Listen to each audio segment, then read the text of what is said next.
Selama ibumu masih hidup, jimatmu masih ada. Selama ibumu masih ada dan bapakmu masih ada, dan selama mereka masih mencarikan harta yang halal untuk kalian, dan mereka terus mendoakan kalian, demi Allah, kalian akan baik-baik saja selama kalian tahu betapa besarnya kedudukan mereka sampai mereka dipanjangkan umurnya sampai kalian dewasa. Assalamualaikum warahmatullahi wabarakatuh. Innalhamdulillah wassalatu wassalamu ala rasulillah wa ala alihi wa sahbihi wa man tabi'ahum bi ihsan ila yaumil qiyamah. Kepada para asatid, kepada kementerian, perwakilan dari MUI, perwakilan dari Kementerian Agama, perwakilan dari Kapolsek, perwakilan dari Danril yang telah hadir membersamai kita, sungguh ini merupakan pertemuan yang luar biasa, karena sesungguhnya kebersamaan itu merupakan perkara yang membangun keberkahan. Memang bersama itu tidak selalu menjanjikan kepuasan, tetapi kebersamaan itu pasti membawa keberkahan bagi mereka yang bersabar. Yang solih sabar mendidik yang salah, dan yang salah itu senantiasa berprasangka yang baik kepada yang solih, supaya kebersamaan itu menimbulkan keberkahan. Betapa indahnya kesempatan pagi ini, pemandangan kita jumpai adanya kebersamaan yang luar biasa untuk membuktikan bahwasanya Allah yang telah mempersaudarakan kita semuanya. Saya tentunya secara khusus menyampaikan terima kasih sebesar-besarnya kepada seluruh instansi yang hadir pada kesempatan hari ini dan telah memberikan hangatnya pertemuan khutbah wadah pada kesempatan pagi kali ini. Semoga setiap para yai, setiap para asatidah, setiap para ustadz, setiap para perwakilan dari ormas dan para asatidah yang hadir pada kesempatan hari ini, semoga kita diberikan kebersamaan setiap waktunya. Sekali lagi, kebersamaan itu tidak menjanjikan kepuasan, tetapi pastinya memberikan keberkahan bagi mereka yang bersabar. Kepada setiap para tamu undangan dan terkhusus kepada Bapak dan Ibu yang tentunya sangat senang sekali dan bergembira, bagaimana hari ini merupakan salah satu hari besar. Mungkin ini hari besar yang kedua setelah Bapak dan Ibu dulu menikah, dan mungkin tidak membayangkan kalau hari ini anak-anak yang kalian dulu gendong, anak yang kalian dulu hentikan tangisannya dengan gendongan dan kalian berikan air susu, anak-anak ini sekarang duduk di depan kita, dan anak-anak ini tertera di dalam hatinya itu kalimat Allah yang mereka pelajari selama 4 tahun. Saya tidak bisa membayangkan hati yang di dalamnya ada Allah itu sebagaimana memiliki makna yang begitu besar. Kalau tisu saja tidak ada tulisan Allahnya, maka tisu tetap tisu, tidak ada harganya. Tapi kalau tisu ada tulisan Allahnya, maka seketika tulisan itu dan tisu itu akan menjadi mahal. Kalau diletakkan sembarangan, orang akan marah. Kalau dibuang di tempat sampah, mungkin kita juga tidak terima, dan kita pasti menyimpannya, bukan karena tisunya, tetapi karena kalimat Allah yang ada di dalam tisu itu. Kalau kalimat Allah yang ada pada tisu mengubah tisu yang recehan menjadi sesuatu yang berharga, Bapak dan Ibu, saya sampaikan dan saya mengetuk hatinya Bapak dan Ibu, anak-anak Bapak dan Ibu hari ini, Masya Allah, bukan hanya sekedar anak dengan fisik yang telah bertumbuh dewasa. Anak-anak ini telah belajar kalimat-kalimat Allah dan kalimat Rasulullah 4 tahun di dalam perjalanan mereka. 4 tahun melewati malamnya dan melewati bagaimana siangnya, dan kalimat Allah itulah yang telah memuliakan anak-anak ini. Saya menyampaikan rasa terima kasih yang besar bahwasanya Bapak Ibu tidak memiliki sifat egosentris, memiliki anak untuk pribadi, tapi mengembalikan anak ini kepada kehidupan agama dan kehidupan bangsa supaya bisa memberikan manfaat.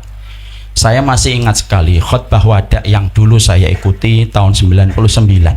Seorang ustadz itu mengatakan, anak itu bukan milikmu, tetapi anak itu miliknya Allah, dan ibu adalah benihnya, dan ini adalah tunasnya. Dan semoga Bapak Ibu senantiasa diberikan kekuatan. Kepada para asatidah yang hadir pada kesempatan hari ini, semoga kita senantiasa memiliki keikhlasan, karena sesungguhnya anak didik kita bukan hanya membutuhkan kepintaran kita, bukan hanya kita menunjukkan referensinya di mana dan literasinya di mana, tapi yang paling penting sesungguhnya anak didik kita itu membutuhkan siapa yang akan membasuh hati mereka. Setiap anak didik itu butuh untuk diasuh dua, akalnya dan hatinya. Tidak ada yang bisa untuk mengasah akal kecuali adalah orang yang berilmu, tapi tidak ada orang yang bisa menyentuh hati kecuali adalah orang yang bertakwa dan memiliki keikhlasan.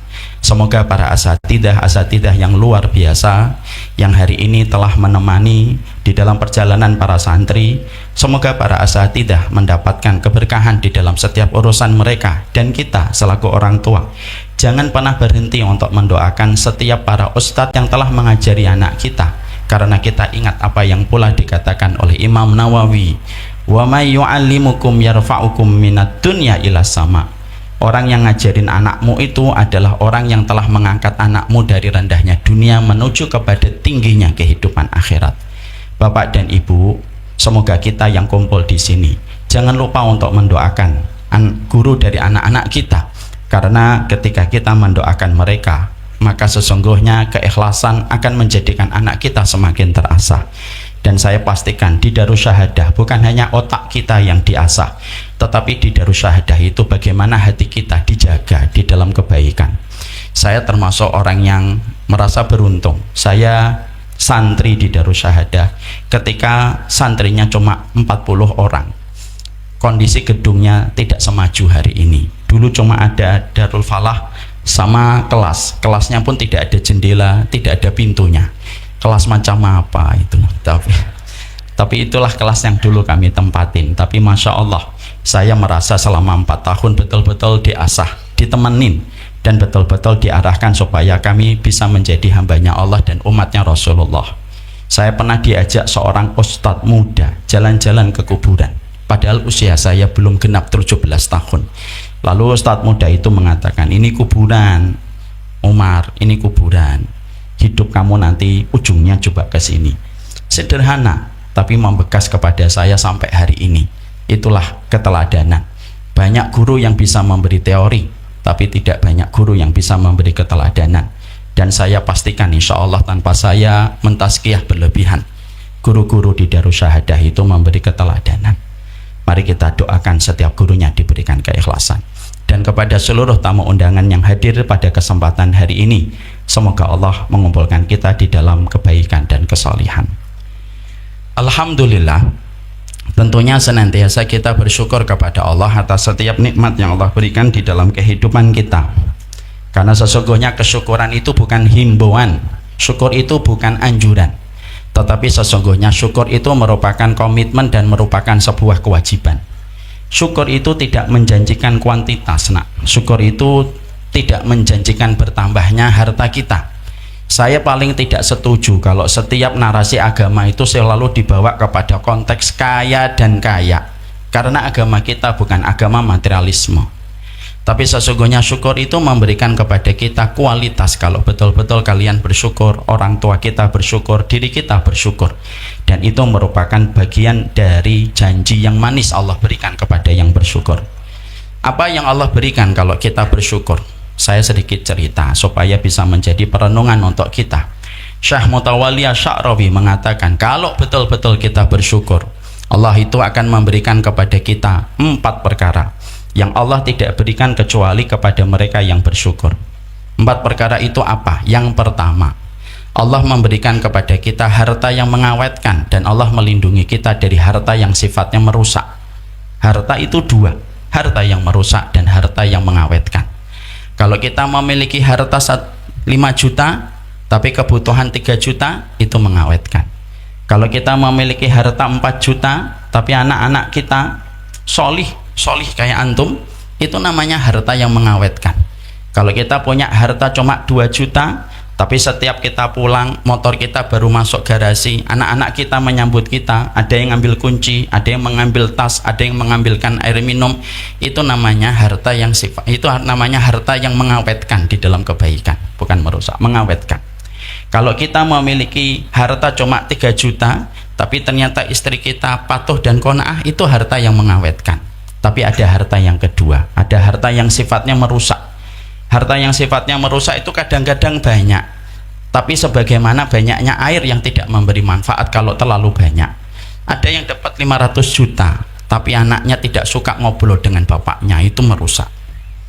Ada yang mendapatkan 3 miliar tapi anaknya sampai 20 tahun tidak bisa baca Quran, itu namanya merusak. Ada yang mendapatkan 3 miliar tetapi suaminya berzina, nah itu merusak nak. Dan kata para ulama diwakili oleh Syekh Mutawalli Sya'rawi, sesungguhnya ketika kamu bersyukur, Allah dekatkan kamu dengan harta yang mengawetkan dan Allah selamatkan kamu dari harta yang sifatnya merusak.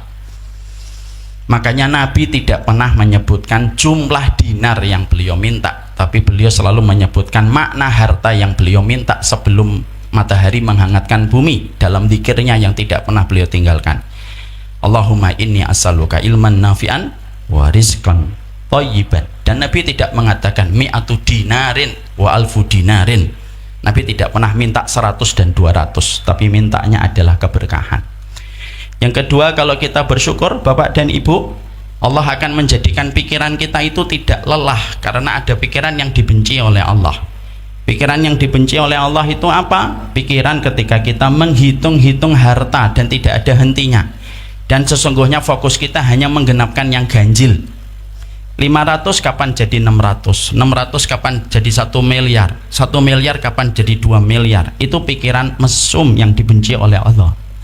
Makanya Allah menyampaikan kepada kita, alladzi jama'a malau wa addadah. Kerjaannya ngitung, ngumpulin, ngitung, dan akhirnya zikirnya kepada rekening lebih banyak daripada zikirnya kepada pemberi rekening. Saldonya dia pikirin lebih banyak daripada dia berpikir kepada pemberi saldo.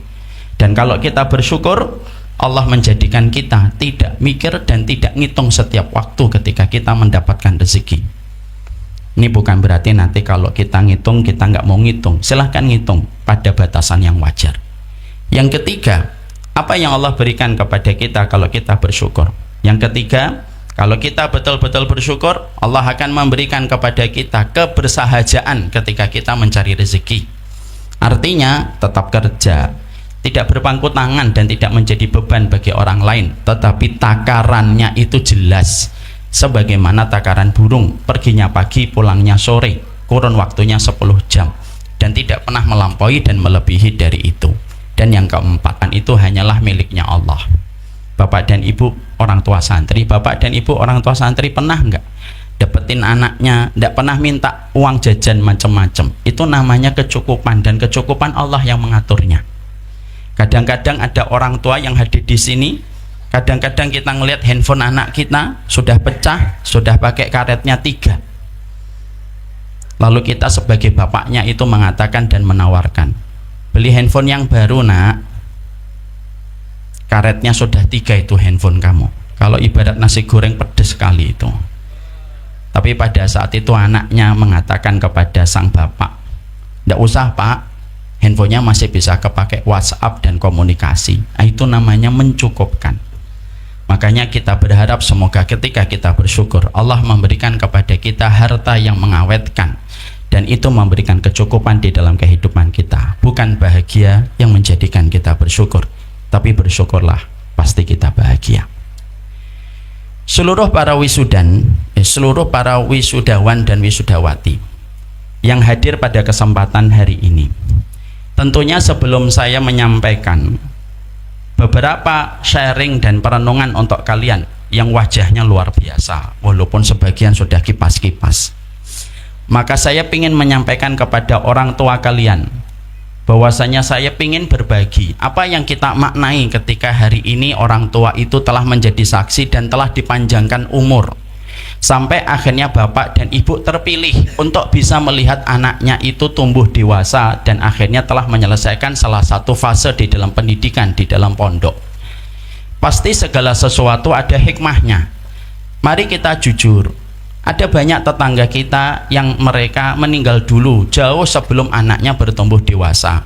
Ada tetangga kita yang bapaknya meninggal dunia ketika anaknya masih SD. Ada tetangga kita yang ibunya meninggal dunia ketika melahirkan anak.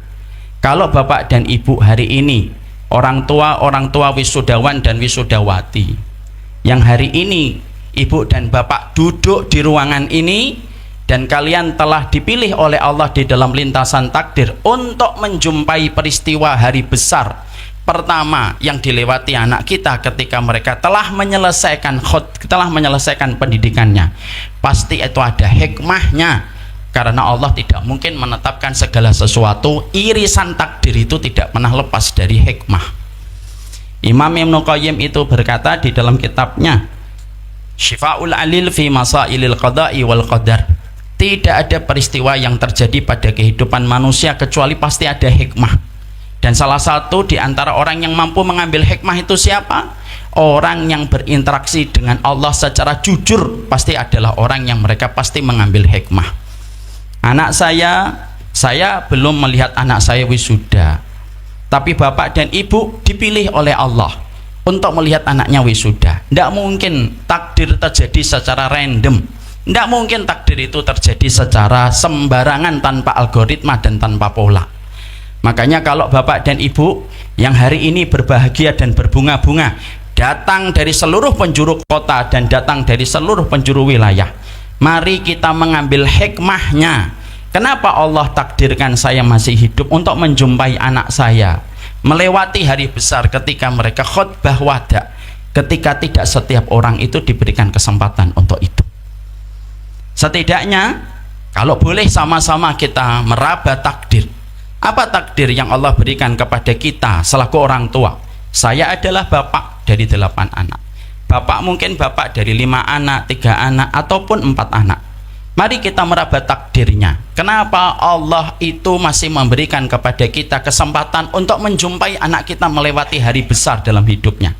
Yang pertama, mungkin Allah memberikan kepada kita kesempatan untuk hidup lebih panjang, menjumpai anak-anak kita dewasa, sampai anak kita hari ini melewati peristiwa wisuda. Pertama, karena Allah ingin supaya kita tetap memberikan energi terbesar bagi kehidupan anak kita. Karena anak kita adalah makhluk belia yang masih membutuhkan energi, dan tidak ada energi terbesar dalam kehidupan seorang anak kecuali kita selaku bapak dan ibunya. Jimat terbesarnya anak bukan terletak kepada kepintarannya. Jimat terbesarnya anak tidak terletak kepada kepintarannya ketika dia menjawab pertanyaan. Ana sudah terlalu sering menjumpai orang yang pintar, tapi belum tentu hidupnya itu rapi. Maka sesungguhnya disitulah kita mengerti, kalau kita masih dihidupkan, hikmah yang pertama yang kita raba adalah mungkin bapak dan ibu dihidupkan oleh Allah lebih panjang, menemani anaknya yang hari ini begitu luar biasa kita lihat dengan jasnya dan gemisnya, supaya kita terus memberikan energi kesolihan kepada anak kita. Terus doakan bu, terus doakan bapak, solihkan diri kita setiap waktunya, karena kesolihan itu akan mewariskan ketaatan dan kekuatan untuk anak-anak kita. Pak, jangan nyenggol yang haram. Tidaklah menyenggol yang haram kecuali merusak dan memadamkan kebaikan anak kita. Kalau kita hari ini sudah mampu menjaga dari yang haram sebagai kepala rumah tangga, dan seorang ibu terus menggelar sajadahnya yang panjang untuk mendoakan, saya sampaikan sama was santri-santri, nak, selama ibumu masih hidup, jimatmu masih ada. Selama ibumu masih ada dan bapakmu masih ada, dan selama mereka masih mencarikan harta yang halal untuk kalian, dan mereka terus mendoakan kalian, demi Allah, kalian akan baik-baik saja selama kalian tahu betapa besarnya kedudukan mereka, sampai mereka dipanjangkan umurnya sampai kalian dewasa. Seberat-beratnya kalian ketika menghadapi orang tua yang masih hidup, lebih berat kami yang hari ini tidak menjumpai bapak dan ibu kami. Belajarlah dari tetesan air mata anak yang terus rindu dengan bapak dan ibunya yang tidak lagi bisa memutar masa. Makanya bapak, mari kita berikan yang terbaik. Mari kita berusaha membersihkan terus harta kita, karena sesungguhnya kesolihan kita dan doanya seorang ibu adalah energi terbesar dalam kehidupan anak, yang akan mereka jalani dengan banyak sekali kehidupan yang tidak pernah kita ketahui. Ibu dan bapak, anak sebentar lagi selesai dari pondok. Kalau di pondok mereka punya kekuatan kolektif untuk menjaga mereka dari fitnah, tapi ketika sudah keluar dari pondok ini, bisa jadi fitnah itu akan datang silih berganti sebagaimana gelombang air laut ketika memasuki setiap rumah, ketika tidak ada yang bisa menahannya. Tidak ada perkara yang bisa menahan itu kecuali adalah kita selaku orang tuanya, berbekal dengan harta yang halal dan berbekal dengan doa yang tidak pernah putus kepada anak kita setiap waktunya, supaya anak kita mampu gemilang, bukan hanya di usia belia, tapi anak-anak kita gemilang sampai mereka menutup mata berjumpa dengan Allah. Saya ingatkan ibu-ibu di samping hijab ini, ibu jangan letih untuk berdoa. Belajarlah dari kisahnya Jurej. Ketika kita mendapati hadis riwayat Muslim, Nabi mengatakan kepada kita, perihal anak yang bisa bicara itu adalah Jurej, yaitu ketika ada seorang bayi yang bercerita tentang Jurej. Kita tentunya paham ada seorang ahli ibadah bernama Jurej, ibu, yang dia membangun tempat ibadahnya itu di samping rumahnya. Maka pada satu waktu ibunya itu memanggil, "Ya Jurej." Jurej lagi sholat, dan Jurej berkata di dalam hatinya, "Saya batalkan sholat atau saya teruskan sholat? Saya teruskan sholat." Dipanggil kembali yang kedua kalinya oleh ibunya, "Ya Jurej." Jurej kembali mengatakan, "Saya teruskan atau saya batalkan?" "Saya teruskan." Dan itu berulang sampai 3 kali. Maka saat itu ibunya lalu mengatakan, "Jurej, Jurej." Dipanggil ibu kok nggak datang. "Semoga kamu tidak mati sampai kamu melihat senyuman seorang pelacur." Perkataan ibunya tidak serius, karena dia tahu Jurej itu laki-laki solih yang nggak pernah bertemu dan berinteraksi dengan perempuan. Makanya dia berkata, "Kamu semoga tidak mati kecuali ketemu dulu dengan senyuman seorang pelacur." Perkataan itu naik ke atas langit. Lalu hari berganti pekan, pekan berganti bulan, ibu-ibu. Sampai satu waktu di kampungnya Jurej ada seorang pelacur yang berzina dengan penggembala sapi. Sampai pelacur itu hamil, dan ketika hamil ditangkap oleh penguasa dan diinterogasi. Lalu perempuan itu mengatakan, "Yang menghamili saya Jurej." Nah, memang begitulah orang solih, framingnya selalu dengan perempuan. "Maka yang menghamili saya Jurej." Lalu akhirnya seluruhnya menjadi kaget. Ditangkaplah Jurej, digerebeklah di dalam rumahnya, dihancurkan tempat ibadahnya, dan digiringlah itu Jurej menuju ke penjara. Ketika digiring, ternyata Jurej melewati depan pintu rumah sang pelacur yang memframing dan memfitnah Jurej itu. Dan pelacur itu ketika dilewati Jurej yang melewati depan rumahnya, perempuan itu melihat Jurej dalam kondisi tersenyum. Lalu Jurej pun tersenyum. Dijebloskanlah dia ke penjara. Hari berganti sampai akhirnya wanita itu melahirkan, dan Jurej itu walinya Allah, min auliyaillah. Dijadikan perempuan itu ketika lahir anaknya langsung bisa bicara sebagaimana hakikatnya Isa. Lalu anaknya mengatakan, "Bapakku bukan Jurej, tapi bapakku penggembala kambing, penggembala sapi." Lalu akhirnya digerebeklah wanita ini. Lalu akhirnya diketahui bahwasanya Jurej tidak bersalah. Penguasanya langsung datang ke penjara meminta maaf kepada Jurej dan mengatakan, "Kami akan bangun kembali tempat ibadah yang kami hancurkan." Jurej berkata, "Tidak usah, bangun sebagaimana semula ketika kalian menghancurkannya." Penguasanya lalu berkata, Kenapa ketika engkau melewati rumahnya sang pelacur, engkau tersenyum kepadanya?" Lalu Jurej berkata pada saat itu, "Aku tersenyum kepadanya karena aku teringat perkataan ibuku ketika aku tidak memenuhi panggilan ibuku ketika sholat sunnah. Kamu tidak mati Jurej sampai kamu melihat senyuman seorang pelacur. Dan aku tersenyum karena aku mendapati takdirnya Allah berpihak kepada perkataan ibuku." Ini kita belajar ibu-ibu yang ada di samping hijab. Kalau perkataan seorang wanita berkelakar dan setengah bercanda dikabulkan, yang mustahil menjadi mustajab, yang jauh jadi dekat. Loh, apalagi kalau ibu khusyuk berdoa. Doakanlah. Nanti sembari kita pulang ke rumah, doakanlah. Sembari kita punya kesempatan untuk berzikir dan berdoa, doakanlah. Karena sesungguhnya keberkahan hidupnya anak-anak, kelapangan hidupnya anak-anak, dan ketenangan hidupnya anak-anak salah satunya tergantung kepada doanya seorang ibu. Bapak, mari kita nanti mengatakan kepada istri kita, "Kamu boleh marah sama saya, kamu boleh ngambek sama saya, kamu boleh pada satu waktu kecewa sama saya, tapi satu, kalau kamu ngambek dan kamu kecewa, jangan berhenti mendoakan anakku setiap saat, karena bukan kepintaran yang menjadikan dia akan dimuliakan oleh Allah, tapi nilai keberkahan ketika dia berbakti kepada ibu dan ibunya mengganti dengan doa. Maka tolong doakanlah. Maka ini merupakan perkara yang senantiasa kita harus paham.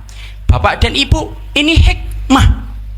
Tidak mungkin ini terjadi sampai Allah panjangkan umur kita kecuali yang pertama. Hikmahnya mungkin kita tetap menjadi kekuatan dan kita tetap menjadi jimat untuk anak-anak kita ketika kita masih dihidupkan oleh Allah. Makanya maaf, dunia ini tidak pernah lagi sama setelah memasukkan jasad bapak dan ibu kita ke dalam perut bumi. Maka sesungguhnya mari kita berikan doa yang terbaik kepada anak kita supaya anak kita bisa memberikan keberkahan dalam doa. Yang kedua, hikmahnya apa? Hikmah yang kedua yang mungkin kita bisa berikan kepada anak-anak kita, maaf bapak dan ibu, berikan cintanya kepada anak-anak kita dan berikan terima kasihnya kepada anak kita setelah mereka menyelesaikan salah satu tugas berat ketika mereka di pondok selama 4 tahun. Di pondok Darussahadah 4 tahun itu berat. Kalau ada yang mengatakan enak ya di DS seru, kamu belum pernah hidup di situ. Saya pernah ngelewatin Pak, ketika pas sakit perut saya harus menahan 10 menit sampai ke mata air. Nggak usah dibayangkan. Saya pernah ngelewatin nak, listrik itu hidup jam 6 dan jam 9 sudah dimatikan. Nangis-nangis itu santri yang belum betah itu ketika listrik itu dimatikan. Saya pernah ngelewatin bapak dan ibu bagaimana ketika kita makannya itu tempe, sampai kami santri angkatan kedua menamakan itu tempe silet. Kenapa dinamakan tempe silet? Karena saking tipisnya melukai tenggorokan kami. Ini yang ketawa, ini ketawa di atas penderitaan orang ya. Itu kami dapetin nyata demi Allah. Tanya itu Ustadz Mustaqim sebagai pembuat keputusan. Maka sesungguhnya kami lewatin itu. Kami pernah lewatin nak, diwajibkan puasa Senin Kamis. Dan ketika kami sahurnya cuma jangan kunci. Jangan kuncinya kalau anget, alhamdulillah. Jangan kuncinya dingin sayur bayam, ada kerupuknya 1. Dan ketika saya kencing dulu saya kembali, kerupuknya tinggal kecil mak, karena tidak kuat dengan udara di waktu pagi. Saya nggak berkeluh kesah, kan saya sudah selesai. Tapi tolong berikan cintanya, hangatkan cintanya, berikan love language-nya kepada anak kita supaya anak kita jangan merasa wah saya di pondok itu karena ibu dan bapak saya nggak suka sama saya. Jangan ada di antara anak kita terluka lingkaran pengasuhannya karena kita sebagai orang tua tidak ngerti bagaimana menerjemahkan ketakwaan kepada anak kita. Bapak dan ibu, kadang-kadang kita paham menjadi orang tua harus bertakwa, betul, itu secara makro. Tapi secara mikronya gimana? Dekap anak kita, peluk. Kalau anak kita suka dipeluk, peluk Pak, itu namanya physical touch. Kalau anak kita sukanya dipuji, kadang-kadang kita memuji untuk membangun kebaikannya. Tanya apakah kamu pernah dibully atau tidak nak di pondok? Apa luka yang pernah kamu lalui? Bapak dan ibu habis ini jangan langsung pulang, ajak anak jalan-jalan itu, makan ayam bakar simo sentot enak itu.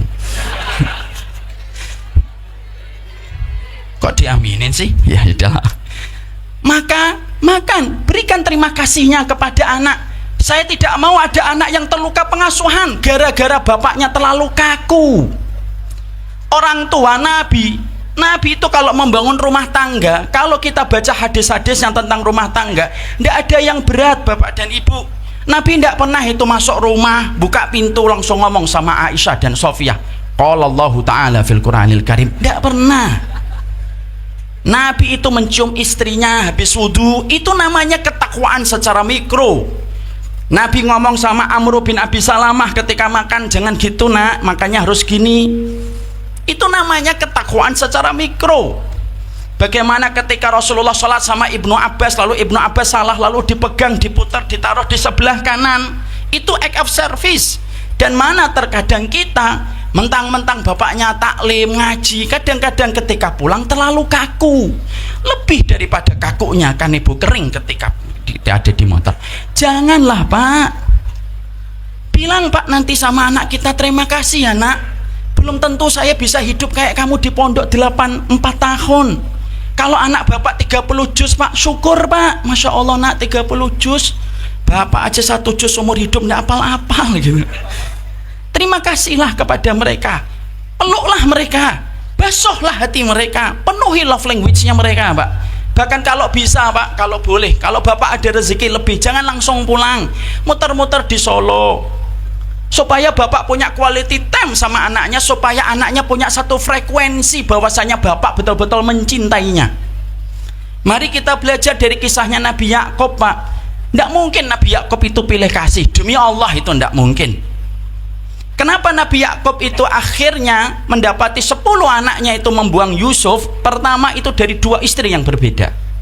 Yang pertama dari Lea, yang kedua dari Rachel.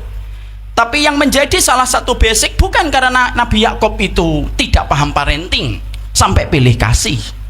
Itu pelajaran yang kita dapat di SD, dan maaf saya tidak setuju. Kalau Nabi Yakub pilih kasih berarti tidak paham parenting. Kalau tidak paham parenting kok jadi nabi? Tidak mungkin. Tapi kenapa akhirnya anaknya Nabi Yakub membuang Yusuf? Karena anaknya tidak merasakan cinta yang diberikan Nabi Yakub kepada mereka. Jadi ternyata salah satu pekerjaan berat kita menjadi orang tua itu apa? Memastikan frekuensi cintanya kita kepada mereka sampai bahwasanya itu dicintai oleh orang tuanya mereka. Maaf Pak, saya santri. Saya pernah mendapati ada teman-teman saya yang keluar dari pondok Darussyahadah. Bukan karena tidak ada listriknya, tapi teman-teman saya ketika keluar dari Darussyahadah saat itu, ada yang merasa ketika ditaruh di Darussyahadah itu dibuang sama orang tuanya. Ada yang merasa dibedakan dengan kakaknya ketika sekolah di SMA. Ada yang dibedakan dengan adiknya yang mendapatkan sekolah bukan di pondok pesantren. Dan itu kisah nyata Pak. Makanya yang kedua, hikmahnya apa? Kita masih membersamai anak-anak kita hari ini supaya kita belajar terus mengenali anak kita dan tidak pernah berhenti. Kenali anak Pak. Guru yang sukses, kata Ustadz Sudarisman sahabat saya, beliau selalu mengatakan mu'alim yang sukses, mu'alim yang paham tentang anak santrinya. Orang tua yang sukses bukan orang tua yang pinter Pak. Banyak orang tua pinter terkadang mereka tidak paham dengan anaknya. Orang tua yang berkah itu orang tua yang dia paham frekuensi anaknya dan memastikan setiap apa yang dilakukan oleh orang tuanya itu difahami sama oleh sang anak. Maka yang kedua, pastikan nanti Pak setelah ini jangan langsung pulang, minimal makan ayam bakar.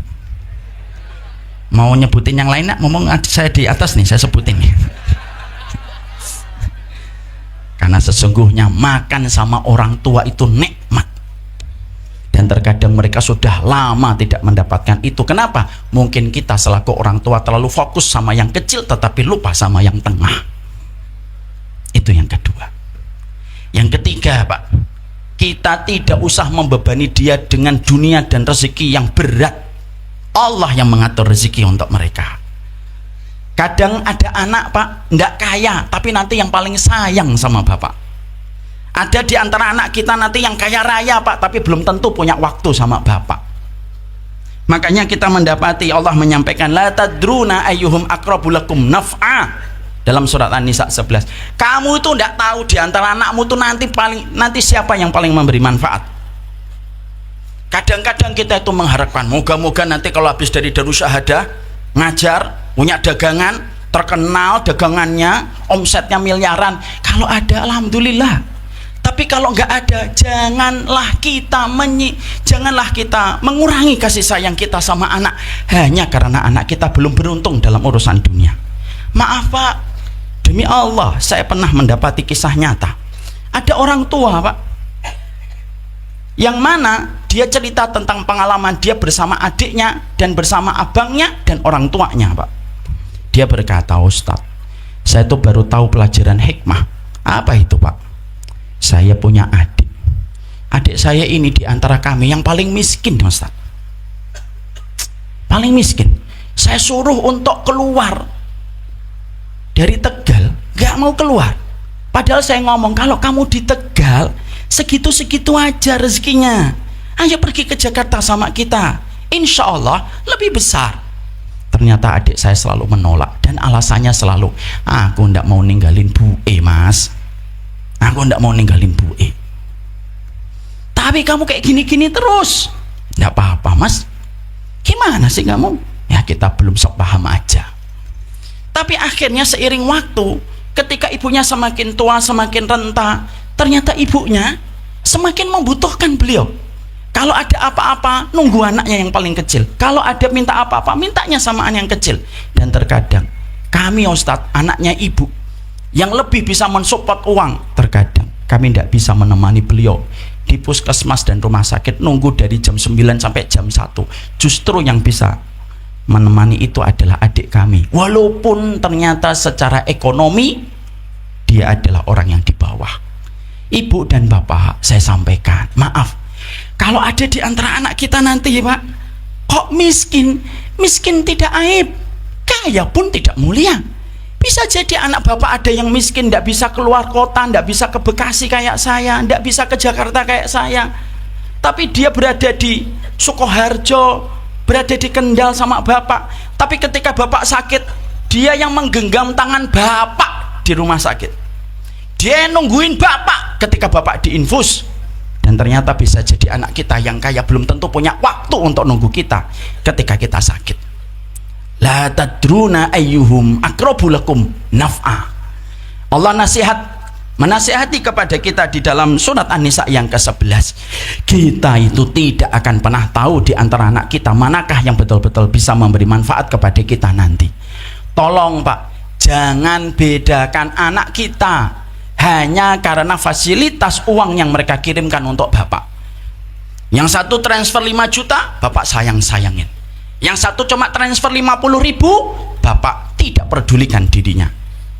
Bisa jadi yang 50.000 paling tulus bersujud dan mendoakan bapak dan ibu ketika dia tahu dia tidak bisa ngasih 5 juta sebagaimana emasnya. Tolong, saya tidak mau ada lagi anak yang terluka. Kalau bapak dan ibu sibuk, kasih waktu sama anak supaya anak punya memori yang indah tentang bapak ketika nanti saatnya bapak dan ibu berpulang ke alam barzakh. Ini yang saya sampaikan kepada orang tua. Tentunya saya juga sampaikan kepada para santri-santri yang luar biasa ini. Masya Allah, saya kayak mengingat saya tahun 99 yang lalu ini, Masya Allah. Makanya luar biasa kalian. Ustadz ini sudah 45, jadi sudah hampir 26 tahun ternyata sudah selesai di pondok nak. Makanya melihat kalian ini, saya cuma pengen menyampaikan nak, tolong fahami betul, dakwah itu bukan sesuatu yang ringan. Dakwah itu berat. Kehidupan di luar itu kayak permukaan air laut nak. Kamu lihat indah, tapi kadang kamu lupa dengan karangnya. Kehidupan di luar nak, kamu lihat kayak bunga mawar nak. Jangan hanya terpesona dengan indahnya, tapi lupa dengan duriknya.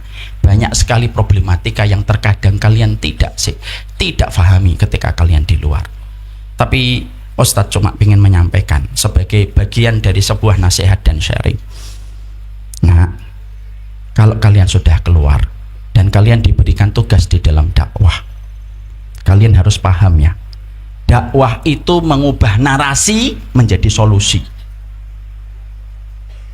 Ya, ketika kalian memahami dakwah itu mengubah narasi menjadi solusi, kalian jangan menjadi beban untuk umat, tapi jadilah bagian dari rahilah. Kepala kalian harus digoreskan sebuah tulisan rahilah. An-nasu kal ibilil mi'ah la tajidu fiha rahilah. Manusia itu, kata sabda Nabi, sebagaimana onta. 100 manusia belum tentu, 100 onta belum tentu ada yang menjadi rahilah. Manusia pun kayak gitu. 100 orang belum tentu salah satu di antara 100 orang itu bisa membawa beban untuk membawa solusi bagi umat. Kalian ini kadernya kami, kalian itu adik kami. Kita akan semakin tua, uban saya sudah tumbuh, keriput saya sudah mulai kelihatan. Kalian yang nanti akan melanjutkan estafet dakwah ini. Maka fahamilah, dakwah itu mengubah narasi menjadi solusi. Dan kalian tidak boleh berhenti untuk belajar. Kenapa? Karena dakwah itu kalimat Allah yang terbaik dan harus disampaikan dengan cara yang terbaik. Tidak boleh kalian nanti ketika dakwah bermodal dengan mengatakan yang penting ikhlas. Ikhlas itu kewajiban, nak, nggak usah disebut. Tapi cara kita untuk mempackaging dakwah itu supaya nyampe kepada orang yang ada di tempat antum, itu kewajiban antum. Jangan sampai kalah dengan IO-nya event dangdut ketika mereka menarik orang untuk datang kepada pagelaran dan konser dangdut. Kalaulah acara kemaksiatan bisa dikemas dengan sesuatu yang menarik, kalian pun harus mengemas dakwah dengan cara yang paling menarik. Kalian nanti perlihatkan kepada umat dan kepada bangsa ini, kita ingin memberikan kontribusi untuk umat dan bangsa. Kita ingin untuk menyampaikan bahwasanya kalimat Allah itu kalimat yang terbaik dan harus disampaikan oleh mereka yang memiliki semangat yang terbaik. Tidak boleh apa adanya dan ala kadarnya. Kalau dakwah kalian nanti gagal, nak, evaluasi. Gagal lagi, evaluasi. Ada manusia yang terbentur baru terbentuk. Tapi kalian harus terus mengevaluasi. Kalian harus belajar itu, nak, kepada perusahaan iklan pariwara. Perusahaan iklan pariwara itu, nak, kalau message satu iklan yang mereka buat kok tidak viral, perusahaan iklan tidak pernah menyalahkan masyarakatnya dan customernya. Tapi kalau perusahaan iklan itu mereka memproduksi satu iklan dan gagal viral, yang mereka lakukan adalah mengevaluasi tim internal mereka. Kenapa dakwah kita, kenapa iklan kita tidak sampai viral? Jangan kalah semangatnya kita dalam dakwah. Itu semangatnya kalah dengan orang yang membuat iklan. Dan jangan mudah nyalain orang. Dakwah saya nggak diterima, Ustadz. Memang kebanyakan manusia tidak beriman. Itu kalian mencari pembenaran diri. Kadang-kadang dakwah itu tidak diterima karena caranya tidak melalui cara yang terbaik, metodenya tidak yang terbaik. Makanya teruslah belajar, jangan berhenti. Setiap teori yang telah kalian dapatkan ketika kalian di pondok ini, rubahlah menjadi yang terbaik. Bagaimana setiap kalimat yang nanti kalian sampaikan, setiap tulisan yang kalian sampaikan bisa menembus hati setiap orang untuk mendapatkan manfaat. Itulah rohilah. Dan saya berharap dan berdoa secara khusus kepada kalian ini, STI dan TID ini dan mu'alimin ini, saya berdoa semoga tempat yang menerima kalian bersujud syukur karena mereka mendapatkan kalian yang terbaik yang dikirimkan kepada mereka. Makanya jangan lelah untuk belajar. Narasinya, narasi yang membangun solusi, narasi yang membangun persaudaraan, nak. Hari ini umat betul-betul diadu domba antara ini dengan ini terus-terusan. Yang satu mengatakan Wahabi, yang satu mengatakan ahlul bid'ah dan kafir. Dah habis-habisnya, nak. Saya aja kadang-kadang bingung kok. Saya ini kadang-kadang disebutnya Wahabi, tapi juga kadang-kadang disebutnya ahlul bid'ah. Makanya saya kadang minta ketegasan, saya ini Wahabi atau ahlul bid'ah sih? Dan belum ada yang menjelaskan. Narasinya narasi persaudaraan. Dakwah yang kita bangun, dakwah yang membangun. Bana'ah wala haddamah. Bangun itu, apa yang kita bisa kontribusikan, karena Allah akan melihat kita manfaatnya apa dalam kehidupan orang di sekitar kita. Dakwah itu bukan membangun kerajaan kecil hanya untuk kita dan orang yang paham dengan kita. Dakwah itu menyapa kepada mereka yang belum paham dengan kita. Yang salah bisa solih kalau dakwahnya kalian benar. Yang salah bisa benar kalau dakwah kalian benar. Yang asalnya benci menjadi rindu sama Allah kalau dakwah kalian itu benar. Yang zina akan benci dengan zina kalau dakwah kalian benar. Dan yang menikmati riba akan benci dengan riba kalau dakwah kalian itu benar. Dan itu kuncinya pada kalian ketika hari ini kalian diwisuda. Jangan hanya terpukau dan jangan sampai terkesima kalian ketika semudah ini sudah dipanggil Ustadz, lalu kalian proses belajarnya berhenti. Jangan. PR-nya banyak. Bangun persaudaraan, nak. Saya itu kagum sekali dengan Ibnu Taimiyah. Bukan karena saya Wahabi ataupun ahlul bid'ah, enggak. Tapi ada tulisan Ibnu Taimiyah yang bagus. Beliau mengatakan wal ma'lum annana bainal Hanabilah wal Asy'ariyah wahsyatun wa munafarah wa ana kuntu min a'dhamin nas ta'lifan liqulubil muslimin. Imam Ibnu Taimiyah itu hatinya penuh dengan persaudaraan. Nanti kalian bangun persaudaraan itu. Dia mengatakan, orang tahu ada gesekan antara pengikutnya Imam Ahmad bin Hambal dengan Asy'ariyah, tapi saya adalah orang yang paling getol bagaimana mempersaudarakan. Makanya beliau itu orangnya pemaaf. Ibnu Makhluf pernah memfitnah beliau, tapi Ibnu Makhluf ketika meninggal dunia, Ibnu Taimiyah datang takziah dan bersedih atas wafatnya. Itulah persaudaraan. Semua ormas memiliki energi kebaikannya masing-masing, nak. Kenapa? Innallaha qassamal a'mal kama qassamal arzak. Karena Allah itu membagi amal sebagaimana Allah membagi rezeki, nak. Ada saudara kita NU, energi kesolihannya sampai ke tingkat grassroots. Di masyarakat kecil yang tidak pernah tersentuh oleh kami disentuh oleh para kiai NU yang mukhlis dan hanif. Ada Muhammadiyah, nak, energi kesolihannya luar biasa, membangun sosial, nak, bangun sekolahan, bangun rumah sakit yang tidak bisa dibangun oleh kita. Ada saudara-saudara kita di IM yang mereka berdakwah dan mereka menempuh jalan parlemen supaya bisa memberikan kebaikan dan kontribusi untuk kalian. Itu pandangan rahmat ketika kalian bangsa ini dan agama ini sudah cukup dengan pertikaian dan perpecahan, dan kalian termasuk orang yang nanti memadamkan pertikaian itu. Jadilah jarum yang merekatkan, jangan menjadi gunting yang merobek-robek persaudaraan. Saya, bapak dan ibu, maaf saya agak keluar sedikit. Saya ini Masya Allah hidup di Kudus. Bapak Yai ini juga dari Kudus, Masya Allah. Jazakumullah khair, matur nuwun sangat bapak datang ke pondok saya. Saya dulu di Kudus itu Masya Allah waktu kecil itu ngeliat gitu perbedaan itu sampai sedih saya. NU, kamu apa? Allahumma ba'id. Muhammadiyah. Kunut NU, nggak kunut Muhammad itu. NU-nya wallahu alam bisawab MD. Ada temannya bapak ngisi di masjid, dikasih tahu bapak di sini NU dan Muhammadiyahnya masih agak kurang mesra. Tenang bah, saya tahu nanti cara ngisinya. Ngisi beliau bagus ngisinya.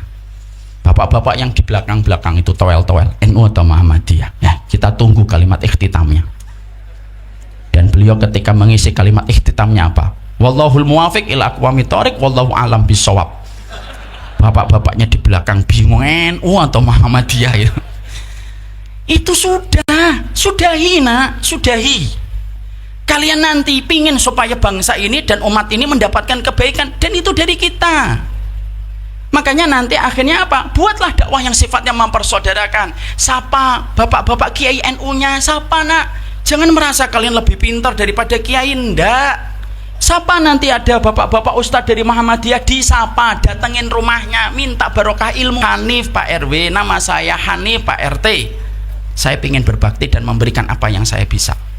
Kalau antum belum bisa memberikan ilmu, setidaknya biarlah orang mengenang antum dengan akhlak yang baik. Persaudarakan.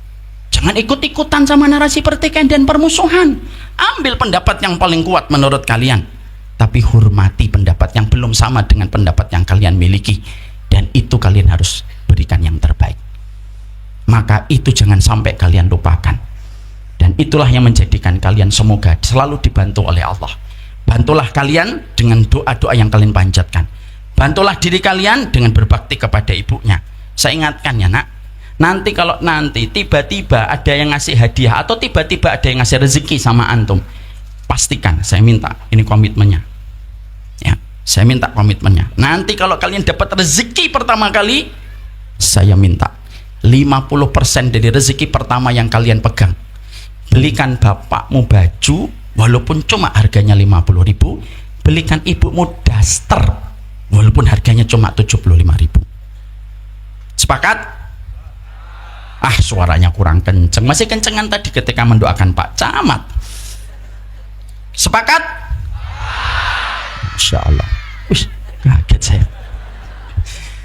Belikan daster yang pertama untuk ibu. Kenapa begitu, Ustadz? Kalian harus ingat, nah itu kekuatan kalian dan jimat kalian. Dan Allah itu menyampaikan kepada kita dalam surat Maryam 31, wa barram biwalidati walam yaj'alni jabbaran syaqiyya. Aku berbakti kepada ibuku. Aku tidak dijadikan kasar dan tidak dijadikan celaka. Kalau kalian pengen atuf, kalian pengen lembut, berbakti kepada ibu, muliakan ibu kalian. Kalau kalian tidak pengen celaka, berbaktilah kepada bapak. Dan itulah sumber kekuatan kalian, insya Allah. Jangan lupakan itu. Jangan sampai ada di antara kalian petanteng-petenteng pulang lalu mengatakan bapak itu awam, tidak bisa baca kitab. Alah, antum juga kalau baca kitab banyak salah aja. Jangan gitu. Jangan mengawam-awamkan orang tuamu, karena sesungguhnya tetesan air susunya tidak akan mampu antum balas selama-lamanya, dan keringatnya, kristalisasinya tidak akan pernah mampu digantikan oleh apapun. Itulah kekuatan kalian. Semoga kalian senantiasa menjadi du'atun amilina fi sabilillah. Semoga kalian menjadi dai yang membawa agama ini, menebarkan kebaikan, dan kalian mudah memberikan manfaat. Kalian harus ingat apa yang disampaikan oleh para ulama salaf. Kun nahron wala takun bi'ron. Jadilah kalian sungai, jangan menjadikan diri kalian kayak sumur. Kenapa? Perumpamaannya sumur dan sungai. Sumur susah diambil manfaatnya. Dipakai mancing tidak normal. Dipakai renang mentok. Dipakai buang air besar pasti antum marah-marah. Itu sumur. Sungai tidak. Sungai itu memberi manfaatnya tanpa batas, tanpa syarat. Antum mandi tidak usah pakai pompa, tidak usah pakai timba.